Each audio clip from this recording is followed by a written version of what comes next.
Hello everyone, I am the storyteller, and tonight I am here just to help you relax, to drift off to sleep by the sound of the waves, like the whispers of old souls. I know you have come to this video not just to hear the story, but also to find a deep, peaceful sleep. But before we begin, please gently like the video and subscribe to the channel so I can continue to tell you strange stories under the dim moonlight. Where are you from? And what time is it where you live? Just relax. Let your body relax. Put all your worries down by your pillow. Let me take you into a world of mysteries where the wind and the waves mingle, and unsolved mysteries are waiting to be told. Are you ready? The Identity Thief.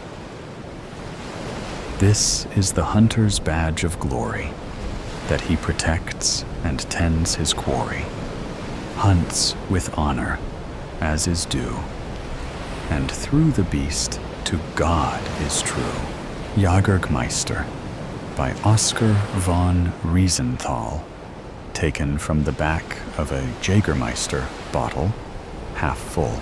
I am left to imagine the circumstances of a most unusual case, which has the Grimlace's handiwork written all over it. The Grimlace has stolen another victim's visage and memories, leaving her a withered amnesiac. She was wandering ghost-like amid the streets of Frankfurt, with no idea how to return or where she called home. My name is Hildegard Köppen, I tell her, but everyone calls me Hilda. Pleased to meet you. And she trails off, unable to remember her own name. It's okay, my dear. This is all quite normal, I tell her. I turn on my dictaphone and make my report. It is 23:36 in the evening. The patient's name is Greta Thunderberg. The patient is approximately 32 years of age, according to confirmed medical records. Greta presents with symptoms of sudden onset retrograde amnesia. She reports no memory of her whereabouts, or how she reported to Polizeireiter Staffel HE off the River Main. She complains of persistent tinnitus, disorientation, and a total loss of recent memory, as well as an inability to recall various aspects of her personality, or apparently her own name. When asked if she is a serious person or a fun-loving one, she says, "I hardly know myself at all. I couldn't say." When asked if she enjoys large gatherings and social occasions, she says, "I should like to try it and see." She is completely flat. When asked, "Are you upset about your present condition?" she says, "I feel fine." Her face is frozen, as if she has had an excessive amount of Botox serum injected. There are neither any signs of physical trauma nor any indication of the use of surgical instruments, and the blood work is normal. My diagnosis is that there has been a sudden hypoxic event and a hardening of neural connections occasioned by calcification from exposure to chemical antagonists, causing sudden onset retrograde amnesia, all of which is consistent with a Grimlace attack. I release the patient back to her police escort, who thanks me and is on his way. Brainy. That's me. Cut it, treat it, study it. I do it all. Neurosurgeon, neurologist, and neuroscientist. Check, check, and check. And you can add dissect it to that list. Did you know that forgetting is actually part of the learning process? I'll bet you didn't. But not everyone has brains on their mind like I do. My true calling, however, is the hunt for the grim lace. I have been stalking this freak of nature for over a decade. But this is the first time that I have ever been able to anticipate catching my quarry and finally seeing what it is made of. We are the Knights of Kadosh, a sect of the Scottish Rite. We are closely aligned with our brethren, the Knights of Tavistock in St. Petersburg. We hunt monsters. And my special assignment these many years is to rid the world of the dreaded Grimlace. After all this time, I have finally found a witness to the first Grimlace attack. Just past 1 o'clock in the morning, Agatha is coming to life. The tea kettle is whistling in the kitchen, and Agatha hums as she pours herself a cup, her hand shaking as she tips the kettle. Although Agatha was a precise woman and always had her hands perfectly manicured, the ends of her nails are growing out with ragged abrasions, and the nail polish is badly chipped. Our shared apartment is a high-rise at 140 West in West End Sud. There is a view of the city skyline and the Taunus Mountains beyond. Where have you been, Heidi? I've been worried, Agatha asks, interviewing a victim of an attack, I say with a shrug. I called you 2 hours ago. Remember, Mum? But what about your dinner with Renee? Did you forget? Agatha asks. That was last week, Mother. Is someone changing your calendar? She asks, hands on her hips. You know there are a lot of doctors that want your position in the Faculty of Medicine at Goethe Universität, who would do anything to get you out of there. Oh, Mother, no need to worry about me. Did you watch your show? Is it already 8? Agatha asked. Mother, it is nearly 2 in the morning, I tell her, and walk into my study. I have to finish some work, Mum. Get some sleep. I can barely stand to look at her when I can't do anything about it. My mother was a fine physician and a woman of prominence. She has now been reduced to this dwelling invalid who sulks about being imprisoned by her own mind. I know she won't turn in until the sun comes down. I have given up trying to get her into a normal sleep schedule. After all, it is not as if I have one myself. She'll just sit on the balcony now, staring into space, as if the vista of the horizon will give her a chance to remember that she is in the process of forgetting.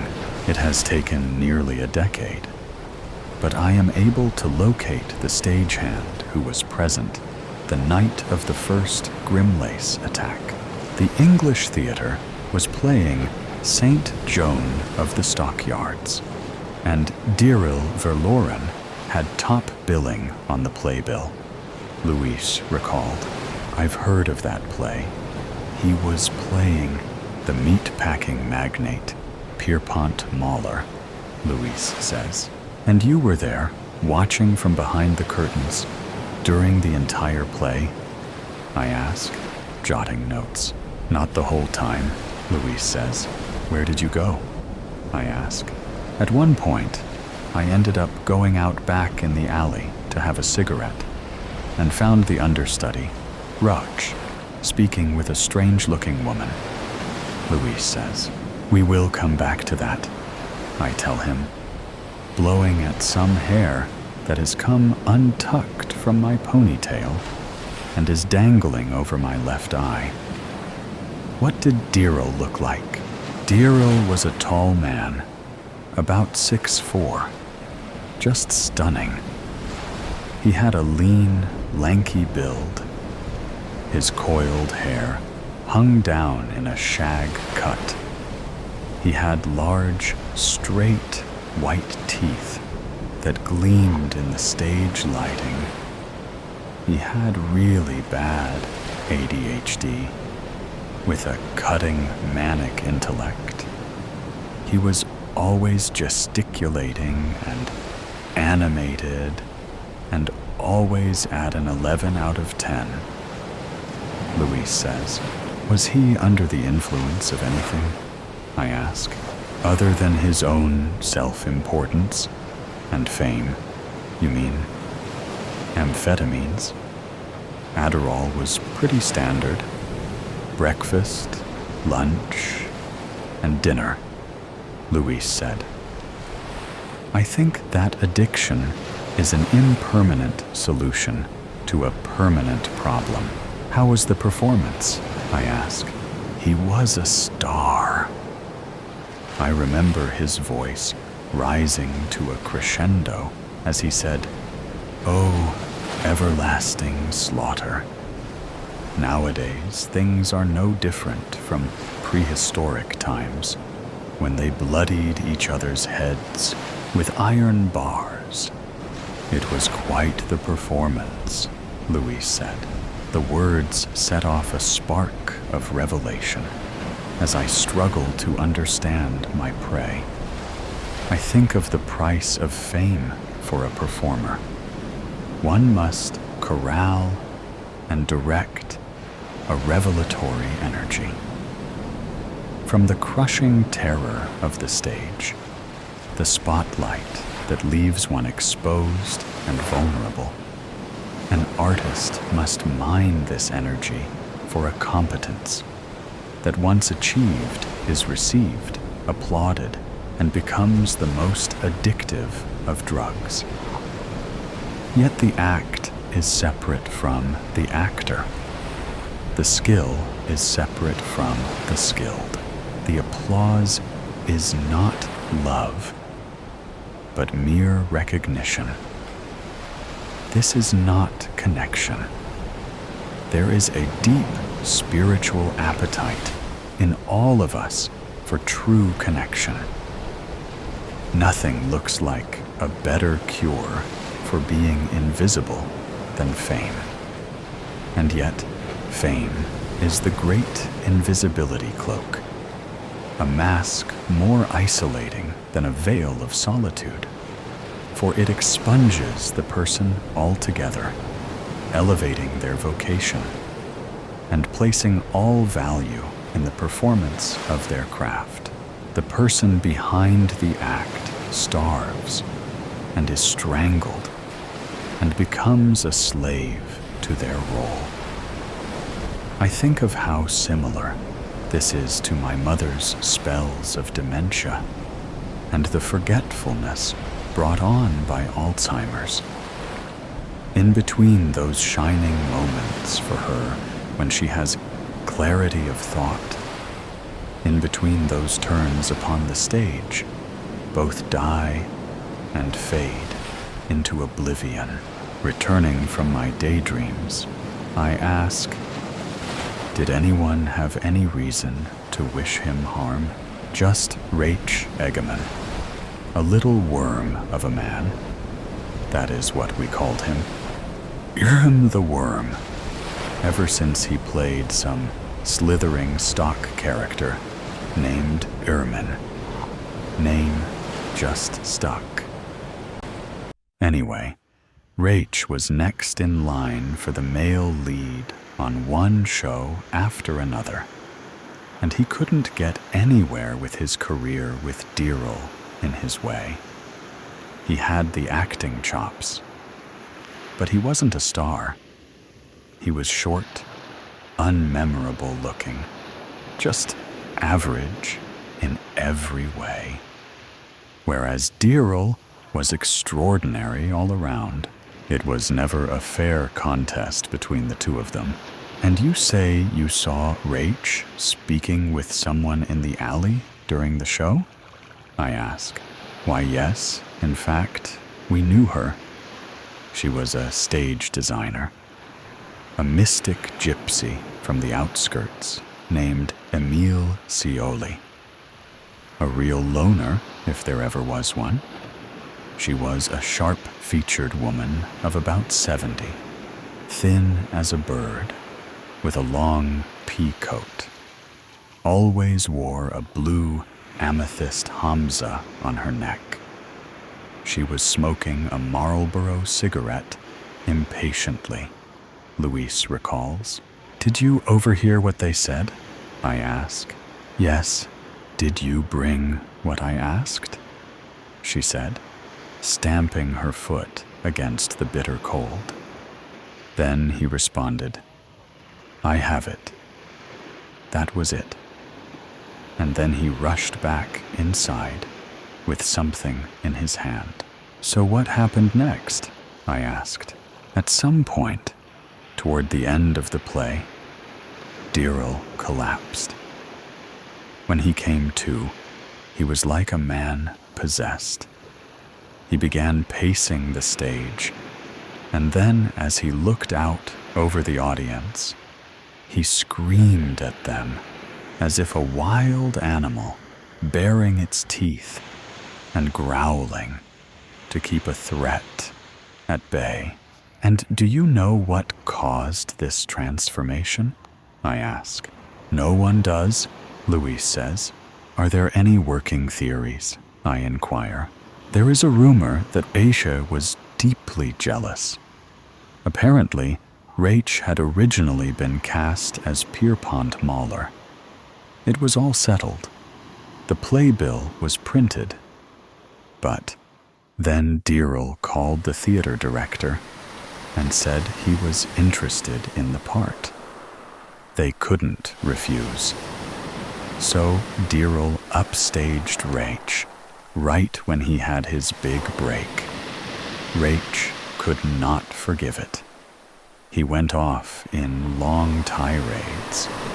Some believe that Emile Scioli, the gypsy, was part of a group that worshipped the Croton Duvel, the toad devil. They had tattoos of toads stamped on their eyelids and believed that this deity possessed the ability to erase memory, to turn invisible, and to walk among men as a blind wanderer, spreading the void of loss among the people. Some believe that toads are poor sinners serving a penance of tears and relegated to the dank, dark places and to a life of slime and bugs in order to purge their souls. Wandering spirits in an earthly purgatory, the grips and stage hands, who know Rach best, said that he has a pearl toad statue given to him by Emile Scioli that has the words inscribed on it, which say, Beng Tasser Toot. And they say the toad has a golden choker collar on it and is somehow connected to the affliction poor Deerl suffered. They say that Rach guards the toad statue with his life, and if it is ever destroyed, Deerl will be healed. This is very helpful, Luis. That is a lot to digest. I'll be in touch if I have further questions, I tell him. The grim lace has no shadow. It walks below the street lights in the alley, donning a black cloak. Its hands and face are green. Its face has no contour, just a flat canvas, until it dawns the visage of one of its victims as the grim lace slinks through the streets of Frankfurt by the train station. The streets are filled with drunks, prostitutes, and panhandlers. An old man sits with a bottle, huddled in a corner by some trash overflowing from a dumpster. He has rags about his shoulders, but his face is thin and handsome below his rugged, unkempt beard. The grim lace turns his green blank face to the man, who looks at him transfixed, and the grim lace latches onto him.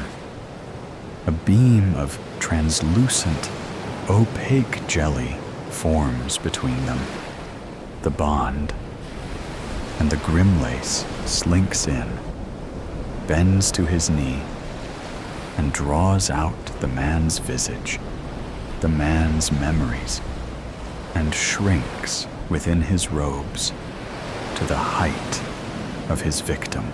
Renewed, he stands to his feet, like a performer taking on a new role, and gains comfort in his own skin, lets the memories inhabit him, and he throws off his cloak, strolling into the square. I receive a call from the detective. He tells me that there has been a beggar who has gone missing. His daughter has come to the precinct to make the report. He tells me that the incident occurred near the train station. I thank him, and I am off with my hunting bag to find the grim lace. The cloaked creature, with the green hue to his skin, is pacing along the entrance to the train station, where the beggar used to set up each morning. In my bag is a mirror, a cattle prod, and a Sig Sauer 45-meter pistol. I find a bank of deep shadows by the corner and observe my mark. The grim lace does not seem to know that it is adorning the persona of another human being. It seems utterly lost in its contrivance, cursed, as Louise had said. It seems to be in agony every bit as much as the woman Greta who came to my clinic the other day. Does this creature sleep? It lets out a blood-curdling chortle. Oh my God! The beggar must have been schizophrenic. The creature is hearing voices. I see the creature begin the painful, agonizing pantomime of a schizoid talking to himself and arguing a rationalization audibly, projecting failures to a second personality or a persecutor. This is one of the most common psychotic breaks, where the mind cannot accept its own failures and must personify or anthropomorphize its afflictions. If you hadn't told on me, I would have kept my job. You were drunk. It was you. You sneaky FK, you falsely accused me. You went to Lars and made a fuss, and see where I am now. I hope you are proud of yourself. Rat. And you are the one. You.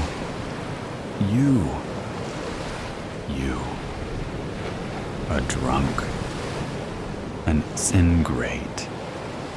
A lazy, good-for-nothing piece of La la la la la la, shut up, get away from me. Police, police, I am being attacked.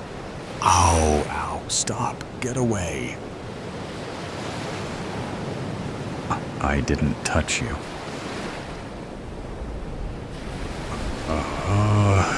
No, stop, get away. Violator, violation. Stop hurting me. Stop talking, you dirty snitch. I watched the Grimlace rummaging back and forth, gesticulating manically, screaming, yelling, and talking to himself in a fierce blame jeopardy that I know from experience can go on for many hours. The paranoid spell of a tortured mind trying to reconcile an unacceptable fate and a cruel, unforgiving world that hands down curses and bruises with indiscriminate malice. I could find him again soon. I could make a quick detour. He would be going on like this for hours, if not days, until he was arrested, which would just land him down at the precinct. Back at the English Theater, I find Rach Egeman's dressing room. He is now playing the part of the lead in every play. He has ascended to the pinnacle of the profession. Ah, my adoring fan. What? Do you want me to sign the playbill? Yes, can I come in? I ask. Here, come sit, he says with glee, but I do not sit. I take out the cattle prod and place it on the carotid artery on his neck, and with a small squeeze, he shrieks and falls to the floor. I begin my search. After a few minutes, I find the toad talisman and stow it in my bag. Back by the train station, Deerl is still going on and on. I take out my gun and the toad statute. I place the statute on the ground. I fire a single shot, and the talisman shatters into 1,000 pieces. I look over at Deerl and see his face suddenly return to its natural state. I walk up to him cautiously. I am Hilda, I say. I've been searching for you a long time. Where am I? Deerl asks. The train station is just down there. What do you remember? I ask. I don't know, Deerl says. You must be disoriented, I say. It's more than that. I don't even know who I am, Deerl says. Quite right. But who among us really does? We all wear 1,000 masks and scarcely know where the real person begins and the artifice ends, don't you think? Who are you? Deerl asks. Let's go back to my clinic and see if we can't get this sorted out, I tell him, as we walk together in the eerie alleys of a lovely Frankfurt night. We pass by the English Theater, and I watch as Deerl's eyes sparkle with intrigue. What are they playing tonight? Deerl asks. These old bones. Flowery carvings adorned the strangely shaped old furniture and caught Jacob's eye. Happy cherubs were encrusted with dust, and on the walls, the springtime imagery of oil paintings was draped in cobwebs hanging like veils. The floorboards creaked, and the weight of dust and neglect hung everywhere. But still, Jacob couldn't help but explore and get lost in the place, looking for creepy old things and ghosts.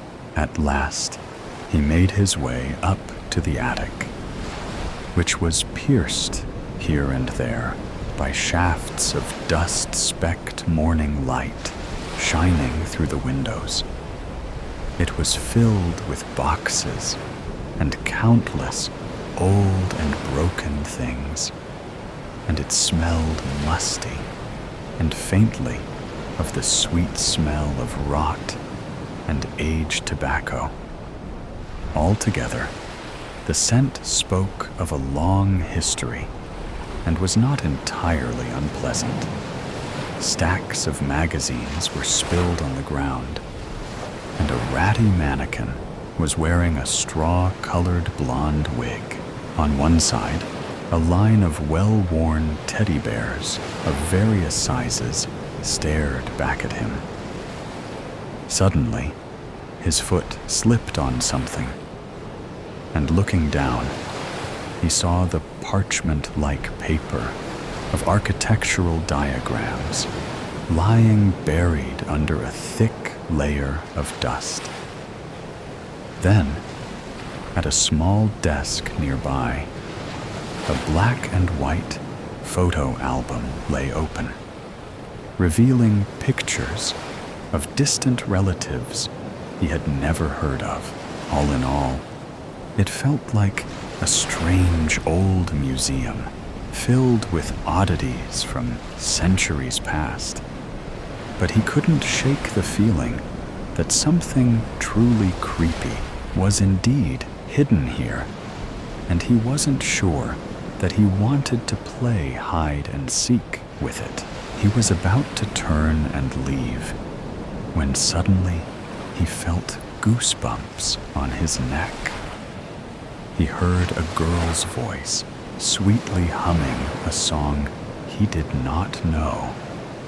Then he saw her playfully skipping towards him, wearing an old-fashioned dress.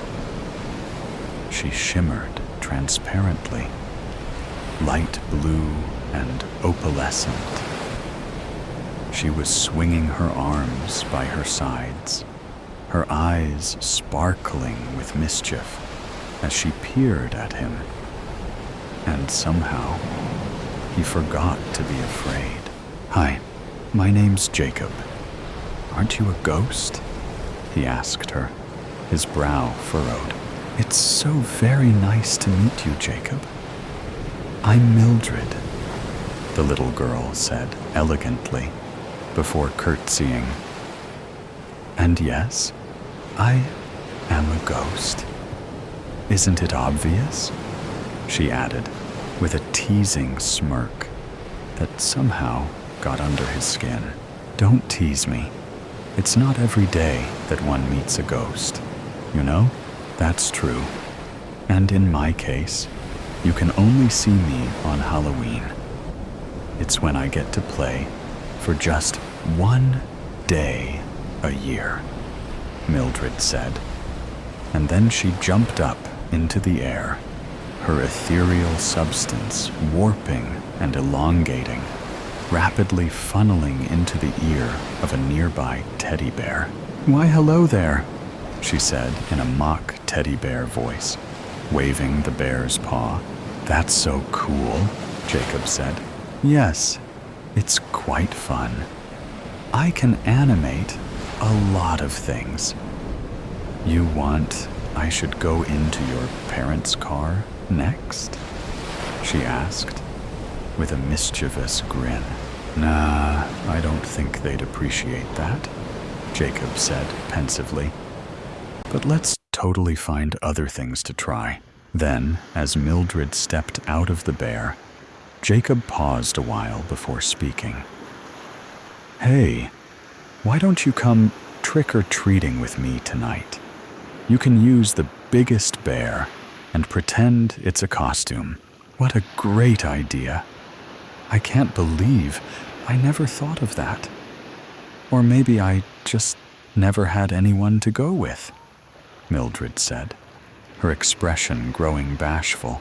"Well, you've got me now, Mildred. Jacob, come down.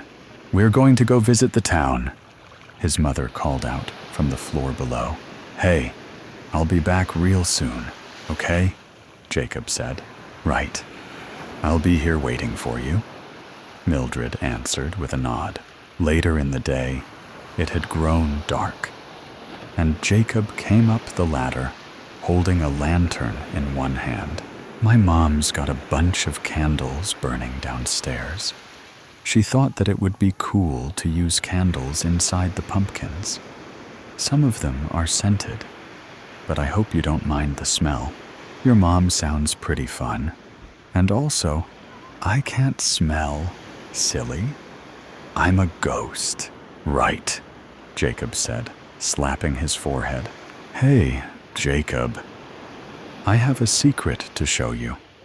How about I show you my favorite toy? Mildred skipped over to the back of the room and into a large chest hidden behind piles of boxes. The chest creaked open, and Jacob went over to see what was inside. He was taken aback at seeing an old skeleton. It seemed small, like a child's skeleton, and he realized this was where the sickly smell of rot had been coming from. Mildred, is it yours? Jacob asked, eyes wide open, his throat growing dry, and his pulse running a little faster. Yes, it is. Unfortunately, I died here under circumstances most foul. It's why I'm a ghost haunting this place, you silly boy, she said teasingly. But that was a long time ago. Since then, I've grown so bored, and this was one of my most fun toys. Truly, I've had such fun scaring people who saw me through the attic windows, she added with a giggle. I guess that could be fun, Jacob said, unsure what to say. Then she continued. But here, I'll show you. Now, don't you get spooked on me, she said, jumping into the skeleton. There was a sudden buzz of static electricity, and Jacob's lantern shut off. The room was now only lit by the otherworldly blue glow of the animated skeleton. Isn't it fun and creepy? He heard Mildred's voice say with a giggle, seeing the little girl's skeleton come out of the chest and walk towards him in the dark with a lurching gait. Jacob was seized with a sudden terror. Had she been friendly all along, just to lure him here and do goodness knew what to him? Jacob ran away, screaming and knocking things over. Immediately, the old bones clattered to the floor. I didn't mean to scare you so much. Please come back, he heard Mildred's voice say with a whimper as he hurried down the attic steps. Please, Jacob, he heard her beg again from further away, her voice no less desperate for being fainter. It was only with great effort that he finally screwed on his courage and came back up the ladder. His lantern was lit again when he carefully emerged into the attic. Finally, he saw Mildred waiting for him there, wiping ghostly tears from her cheeks, an apologetic look on her face. I was so worried you wouldn't come back, and I'm so sorry for scaring you. I guess I came up with some strange games all by myself. It's okay, and I'm so sorry you were lonely, Mildred. But now you've got me to talk to. Oh, won't you please come by and talk to me again later? I can still speak to you on other days, even though you won't be able to see me. I promise I'll come by as often as I can, Jacob said solemnly, and Mildred gave him a sweet smile. Oh, I'm so happy to hear that, Jacob, she said softly. "Wanna go trick-or-treating? Get into the bear, and I'll meet you outside in half an hour." "Deal," Mildred answered with a grin. The fix, the shorts and t-shirt, clad exercisers of various shapes and fitness levels, sipping their beverages while panting, stretching, beads of sweat on their foreheads, drying in the cool evening air, dark patches on their backs and stomachs, glaring like mournful, weeping eyes, making you feel guilty about unused gym membership that's about to expire.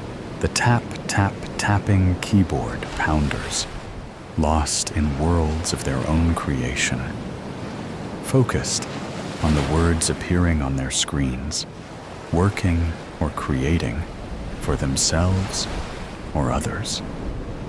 Lidded containers overseeing, like proud agents by their sides, offering encouragement, support, reward in liquid form for their efforts, judging you for your collection of rejections. The well-dressed dog lovers, their own drinks an afterthought, as they busy themselves making sure their pets have enough water in their thoughtfully provided bowls and are sitting obediently, earning treats by not making a racket.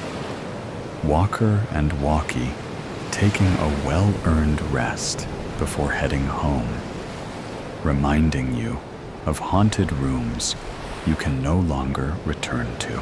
The lovers, the partners, the same-sex and opposite-sex couples, clutching hands across tables in one of 3 marquees around the hissing, steaming hazelnut, caramel, and vanilla-scented truck that has appeared in the park. Paper cup professors of caffeinated romance misting the air between glances with tendrils of tender loving steam, taunting you with wafting depictions of what was, what would have been, what no more will. The sights, the scents, the sounds of people alive, happy in this moment with their others or in their own skin, following their still unbeaten paths, writing the lyrics of their songs, being, doing, loving with some kind of purpose, forcing a lump to lodge in your throat when you question yours, a purpose you no longer have, and perhaps never did. The something you did have, the someone who you loved and who loved you back unconditionally despite your flaws and transgressions, the someone who gave you reasons to get up, to self-motivate, who inspired you to be better, to try hard, reasons that no longer exist, the shame, the warmth in your hand, in the quickly cooling air as you accept what the man in the truck hands you, the thanks you offer, insincere, as you meet his crystalline gaze and sever it, burnt by eye contact, by those smiling irises, contentment radiating from them like accusatory lasers, making you feel ungrateful for the life you have squandered and the breath you have taken for granted.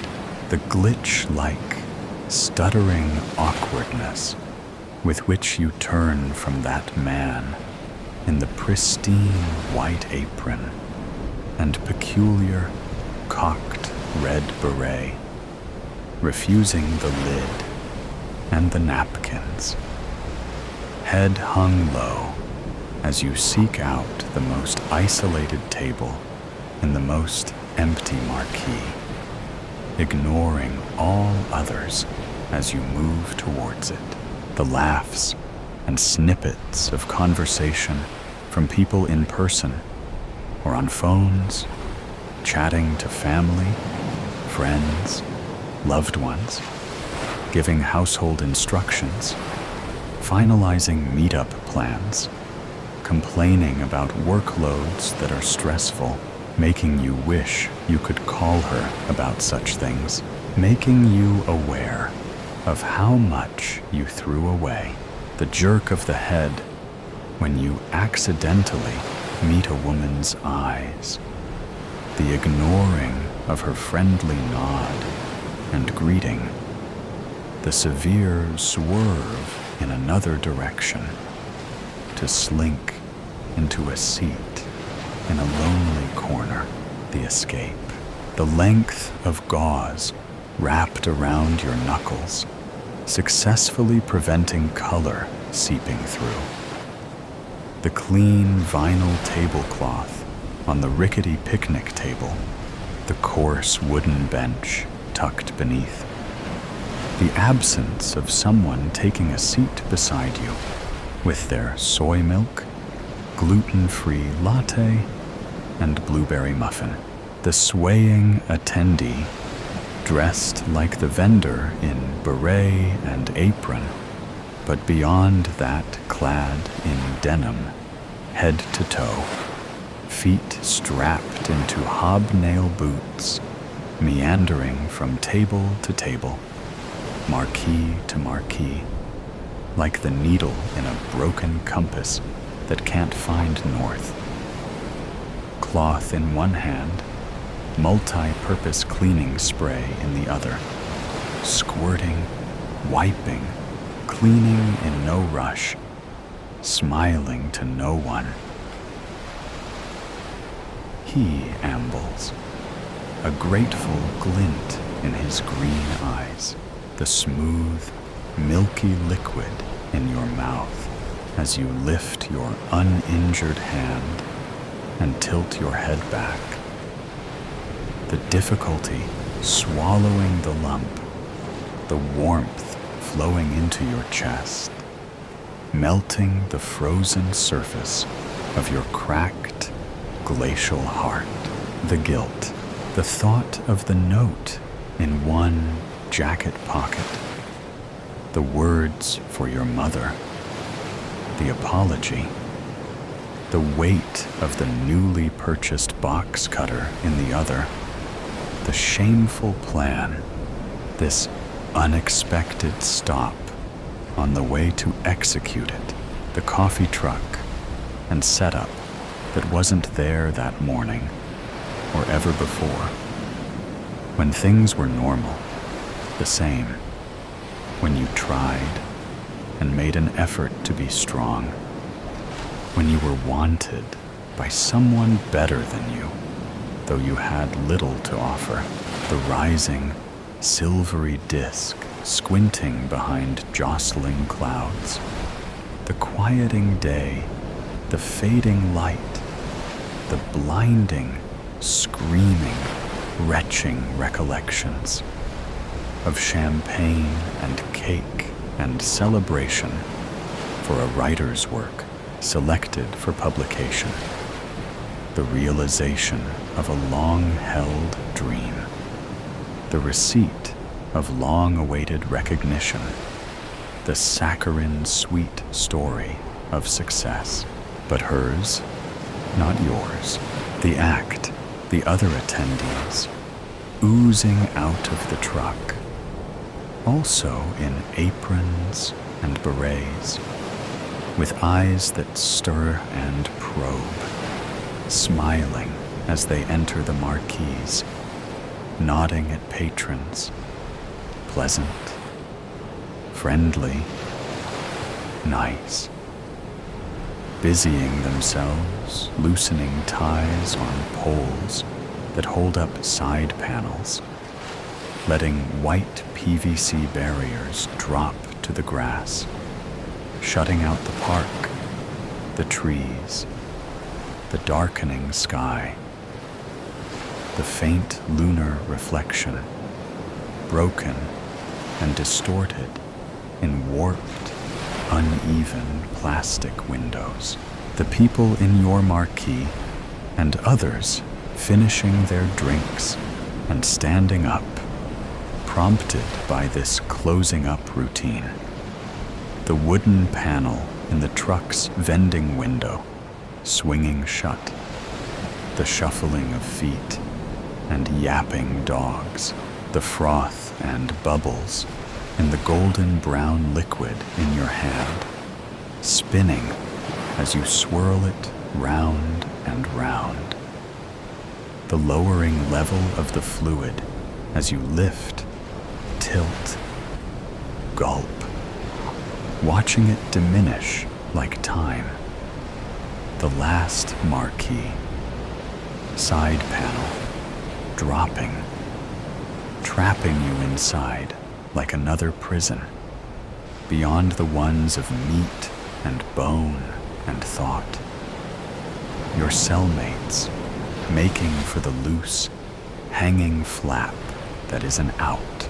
The man reading the newspaper, the woman nursing the baby, the teenager scrolling on phone, standing up and striding from their tables, taking up position by the door, the sudden screams from unseen marquees on either side, making you jump, spill your last precious ounces, knock the bench to the ground as you marionette up, the utterances of shock and surprise, the disbelief and confusion, the discarded newspaper, the babyless bundle of dropped towels, the dark screen phone cast aside, the side panels rising as berated, aproned attendees duck under and in,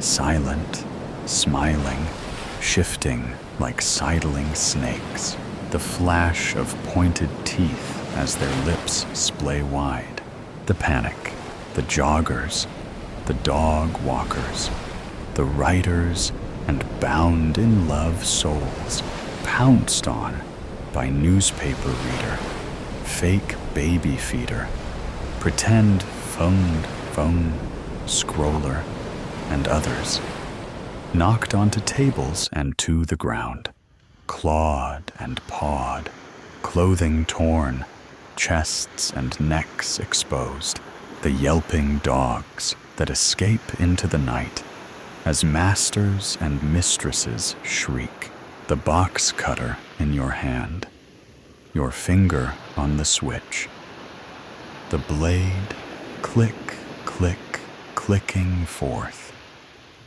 the fear clutching your heart like a pair of hands, throttling the image, the hand on your forehead and the arm around your chest as you hold the blade out to defend, the unbalancing tug, the forced turn, the visage of evil, hovering close, like in a mirror, the beret, the crystal eyes, the gaping maw and teeth, the hypnotic stare that pulverizes the fragments of your clay heart and causes your body to stiffen, the face craning close, the hot breath on your neck, the pop and puncture of flesh, the memories,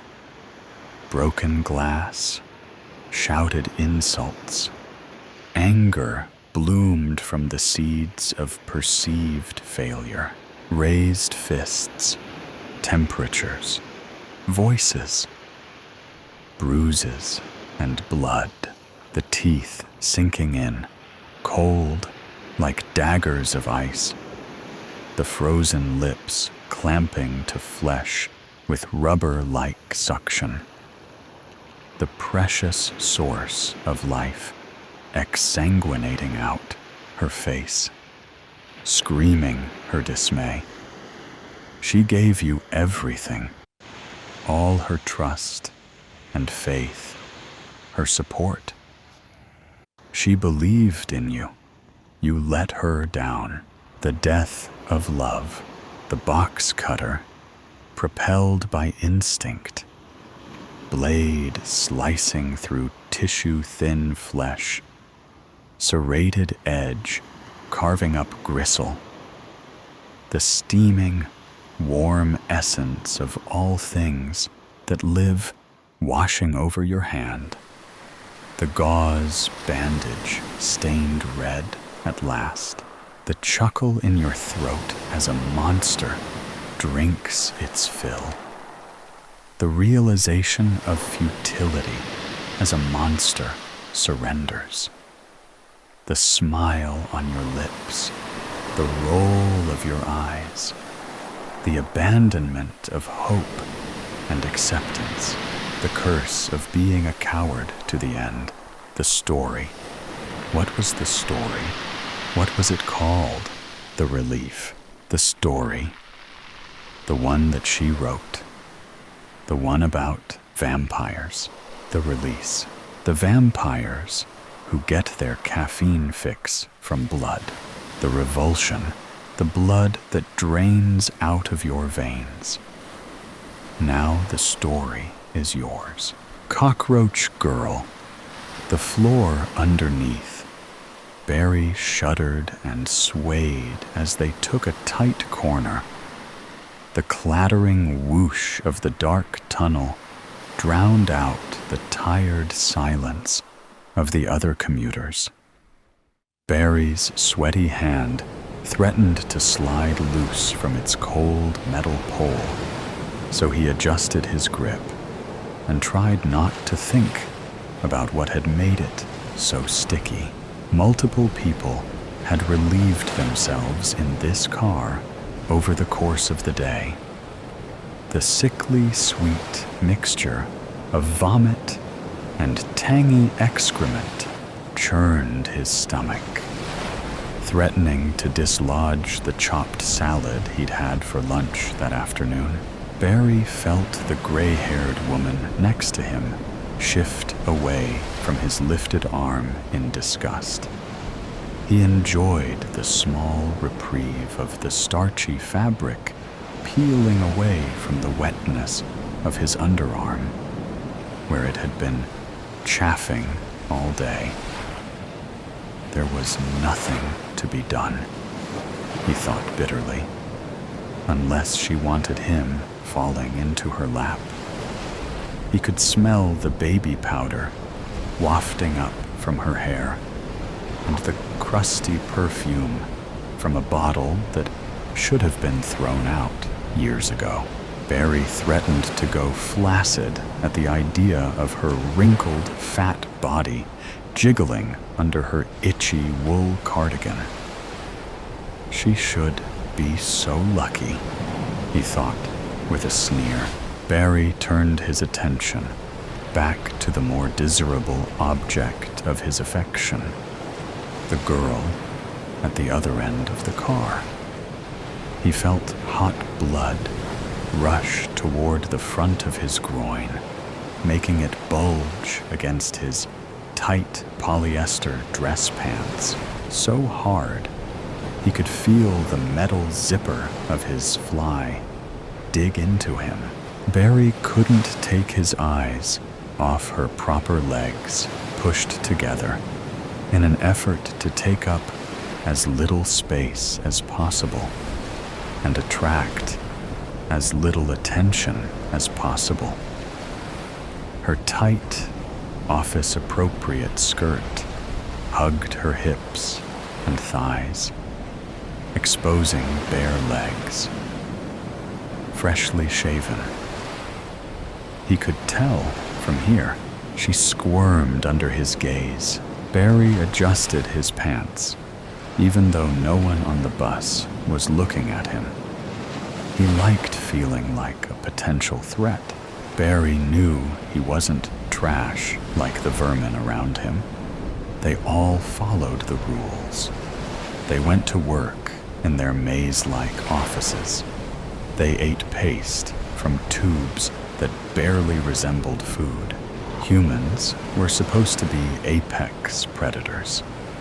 But the people who pressed in around him, jostled by the winding track, were so distant from their glorious biological potential, so detached from the instincts sharpened by thousands of generations of violence, that they had allowed their senses to dull irreparably from disuse, content to compete for scraps like the insects they were. But not Barry. He was in touch with his higher animal self. He used his God-given senses every day. And today, they were homing in on a target worthy of his attention. A girl he could tell would be a challenge. A girl who would force him to prove his manhood. A girl unlike the rest of them. This girl had her attention not on her phone, but on a book open in her lap. Barry craved the opportunity to see the title she was so engrossed in. He made a mental note to get closer to her when she got up for her stop. He also felt a surge of jealousy towards that book. He wanted to be the one who was in her lap, pulling her head back by the hair, taking what was his. The train jostled again as it went through another turn. The girl shifted uncomfortably in her seat. She knew he was watching her, yet she refused to meet his gaze. Barry found himself starting to get angry at her insolence. He deserved her attention. As if in response to his escalating need, the girl brought her hand up to her skirt. Barry's attention became rapt and utterly focused. The hairs on his arm stood up in arousal as he watched her, not daring to move, wondering if this was real. The girl reached underneath her tight little skirt and squirmed around. She had to be putting on a show. Otherwise, why would she do this? Barry glanced around, checking to see if anyone else was watching. But no one seemed to notice. The girl reached her hand all the way up between her legs, her expression unchanging, her eyes never leaving her book. Barry was now stroking himself outside his pants. He didn't care if anyone saw him. She was making him do this. The filthy little. The girl removed her hand from between her legs and pulled her arm out from under her skirt. She was holding something in the flat palm of her hand. Barry squinted and peered closer to see what it was. He stepped back in shock and confusion. Sitting in the girl's hand, antennae twitching, was a thick, 4-inch long, glittering cockroach. Its hard-shelled body, spiny legs, and beady head were unmistakable. The girl let it fall to the floor of the train, all without removing her eyes from her book. The cockroach skittered towards Barry. He let out an involuntary yelp that caused some passengers to finally look up and notice him. A businessman unceremoniously stepped on the cockroach, smushing its guts into an unrecognizable blob. The girl never looked up from her book. Barry wasn't a bad guy. He didn't want to hurt anyone, but he needed answers. So, when the girl got off at her stop, he followed her. They emerged from the underground station onto a dark street. There was no moon out that night, and the glow of the street lamps were obscured by overgrown trees. The girl walked ahead of him, handbag slung over her shoulder. When they were finally far enough from the main road, where no one could see or hear them, he picked up his pace to catch up with her. Barry's footsteps crunched the leaves and twigs on the sidewalk, so his approach was anything but silent. He could see her tense up. Barry grabbed her by the shoulder and spun her around to look at him. He took a step back in surprise. There was no fear in the girl's eyes. It unsettled him. They usually looked more scared. He pressed on anyway. "What was that back there?" Barry asked. "What was what?" "That thing. Did you pull a cockroach out from between your—" Barry gestured helplessly at his own crotch. He couldn't believe what he was asking. "I think you should leave me alone." The girl turned around to continue walking, but Barry wasn't done with her. He grabbed her arm. "I think you should answer my question."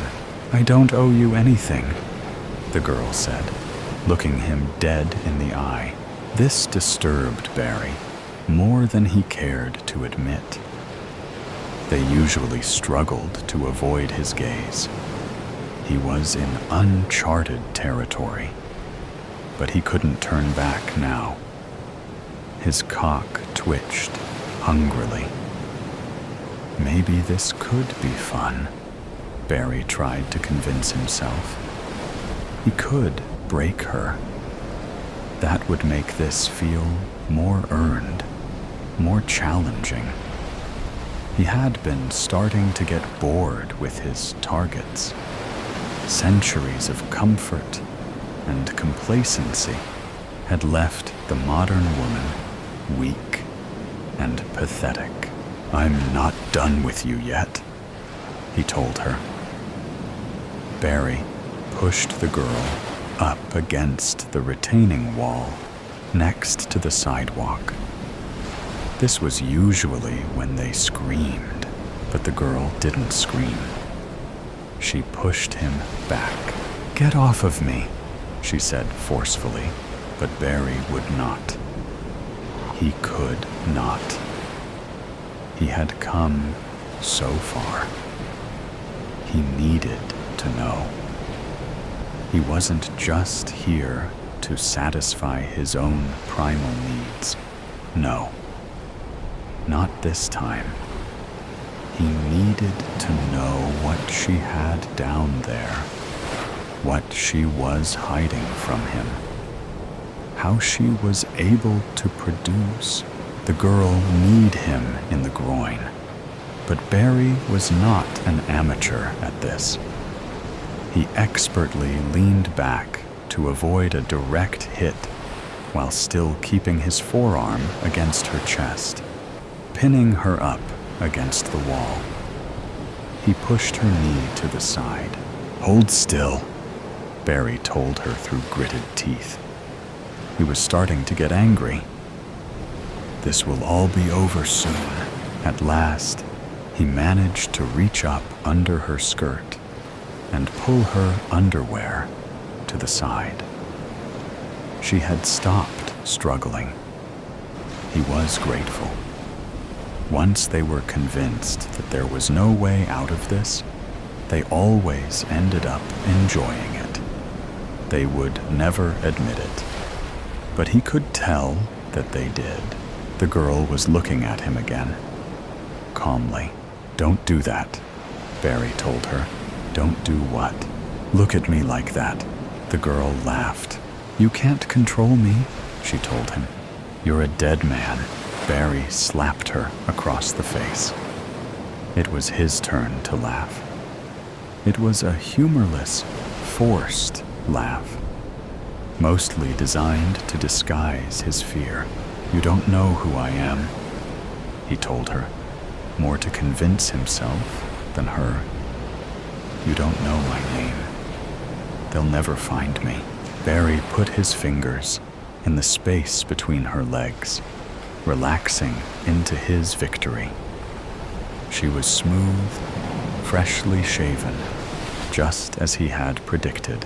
But there was something else in there he could feel as he unzipped his pants and got himself out and ready. Something plasticky. A Nuva ring, perhaps. Or he didn't have much time to guess. The thing crawled straight out of the girl's vagina and onto his hand. Barry recoiled and flung it to the ground with a yell. What the fuck? Does that answer your question? Said the girl. Crazy bitch. Barry's head was spinning. He had no idea how she did this magic trick, and he had no desire to stick around and find out. He grabbed his dick to put it back into his pants, but the girl grabbed onto him harder. Hang on, she said. I'm not done with you yet. She parted her knees invitingly. The girl once again pulled her lacy underwear to the side, fully exposing herself. Barry watched in horror as a beady little head and spiny legs clawed their way out of her, the antennae releasing themselves from her depths with a little bounce. It eagerly ran down the inside of her thigh, down her leg, all the way to the ground. It was followed by another and another and another. Some of them scampered down her thighs to the ground, then over to Barry's shoes, then up his pant leg. He tried to pull away, but she had his hard dick in her hand with a vice grip and wouldn't let him go. Why did it stay hard while he was so afraid? Why wouldn't his body listen to him? Barry didn't want this. Other cockroaches climbed out of her and crawled up her thigh, over the edge of her skirt, up her chest, and onto her shoulder, down her arm, all the way to his exposed flesh. They swarmed all over his body. Barry screamed. They made their way up his neck to his face, their delicate, spiny legs tingling his skin, causing Barry to jerk in violent fear and revulsion. He shut his mouth tight and continued to scream with it closed. No matter. The insects pushed in between, prying his lips open. Barry finally succeeded in yanking his penis out of her hands. He didn't care if it broke or if she peeled all of the skin off of it. He just needed to get out of there. But the cockroaches kept coming. The swarm grew bigger and bigger, finding their way underneath his clothes, into every orifice available to them. They overpowered him. Barry couldn't hold them out any longer. He covered his ears, but that left his eyes and nose and rectum exposed. Barry stumbled to his feet and fell to the ground. He choked on them. He could feel them with every sense of his body and brain, wriggling their way inside of him, unwelcome, filthy, suffocating. Time slowed for Barry. He knew only fear and blinding pain. The girl watched, impassive, as Barry lay twitching on the ground. During those final minutes of consciousness, Barry was freed from any stress, repression, self-loathing, or desire. It took 7 minutes for him to die.